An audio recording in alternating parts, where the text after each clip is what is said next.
Hello everyone, today is your friendly neighborhood queer Christian. Today is the Friday word. So it's been such a long time. I'm so happy to be here and let's get right on into it. So today what we're talking about is sort of a part two. In like 2020, end of 2020, I had one of the videos was about blessings and the failure. And I would say this is the part two of that. So blessings and the failure, how we can make rejection our flex, right? So initially I was going to talk about something else about hearing God's voice, but I'm thinking I'm sort of postpone that because God sort of put in my spirit. There was a video that came through. I was sitting there watching YouTube, and I watch sermons all the time. And of course, nothing is by accident. And so when the sermon came through, which was about the blessings and rejection. And God really put in my spirit, that's what you need to talk about. And in one particular story, or maybe a couple, but rejection has been, of course, a part of a life of any artist. So I experience, all my fellow artists experience rejection. I don't care how big you are, even Meryl Streep, it doesn't matter. Everyone has experienced rejection. Okay, Carrie Weems, whether it's a director, it's like George C. Wolfe, it doesn't matter who you are, right? Toni Morrison experienced rejection. It is part of whenever you create something, some people receive it, some people won't, right? It's just the way it is, amen? And of course, rejection is a part of life, right? Sometimes you apply for an apartment, you don't get it. Sometimes you put your heart out to someone and they can't receive it, amen? Sometimes people experience it in much harsher ways, right? One of the things is that there's a thing called rejection trauma.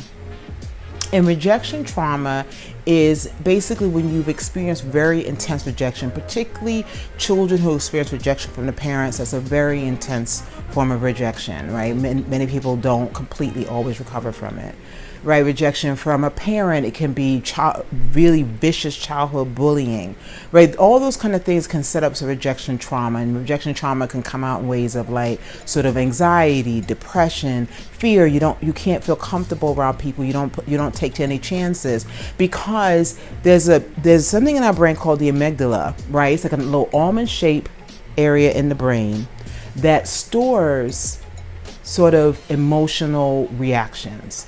And it's the same place that also can store like pain, right? So one of the things is they did some research through MRIs, and that they notice is that the places where we experience physical pain could sometimes be highlighted in the same way when we experience social pain. And social pain is sort of those sort of rejections.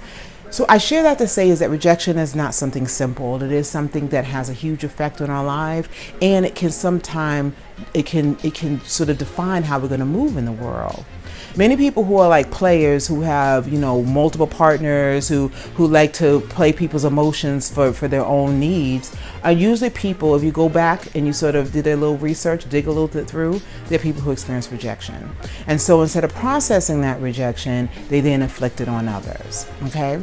So my own personal experience, I've experienced many rejections, but one particularly I think of that was a very defining moment for me was like decades ago. I was a part of a show in Boston, when I lived in Boston, that was about the lives of queer Black women. There's about 5 of us. It was a devised piece, which means that we brought together, it wasn't completely written out. We sat down and we devised it. We created it through stories, through improv, and sort of created this sort of show.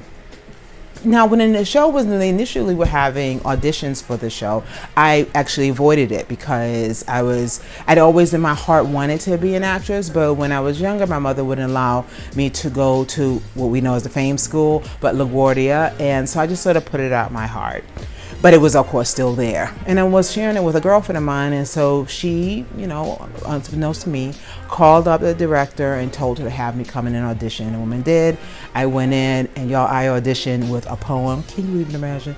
A poem. I had no headshot. I didn't even know what a headshot was. Y'all, it was 100% real. But I was in the show, and the show became a sort of a hit. And it was a little local hit. It was profiling bay windows and such like that. And then as the show grew, and it was already tension in the show because I was one of the most inexperienced people in the show. But it sort of came together, and long story short, I was kicked out. As the show was getting bigger, everything going other places, I was kicked out in a very public way and within the group.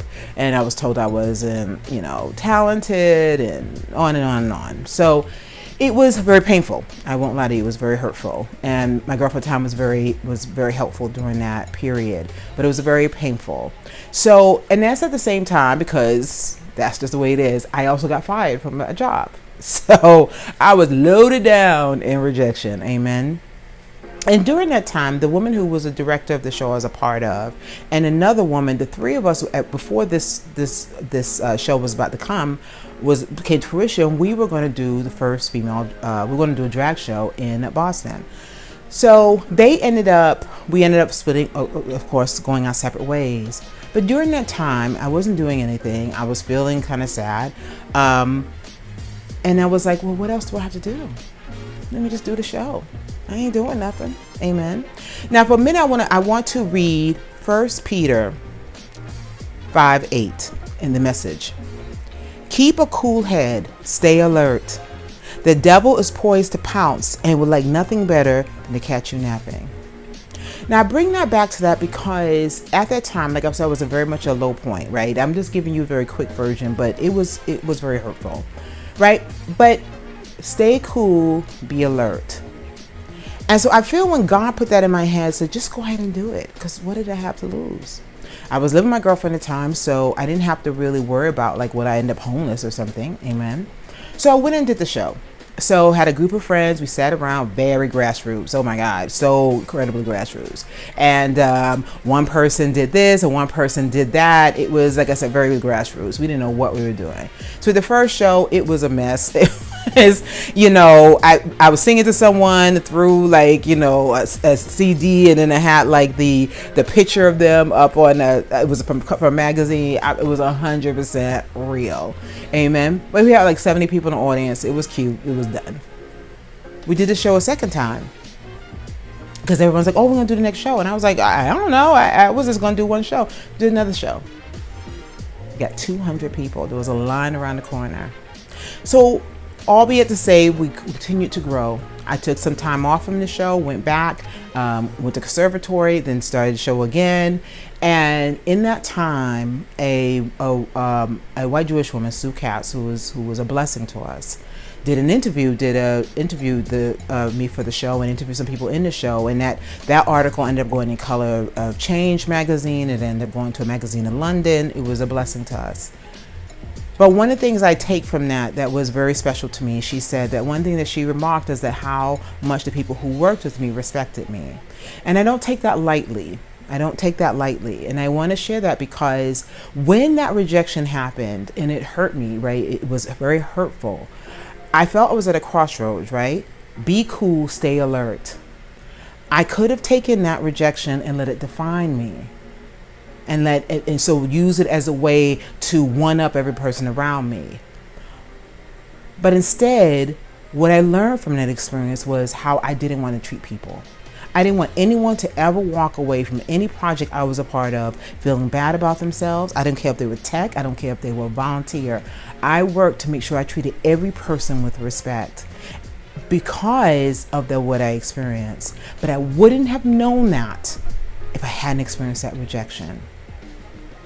And that is important, right? It says the renewing of our mind.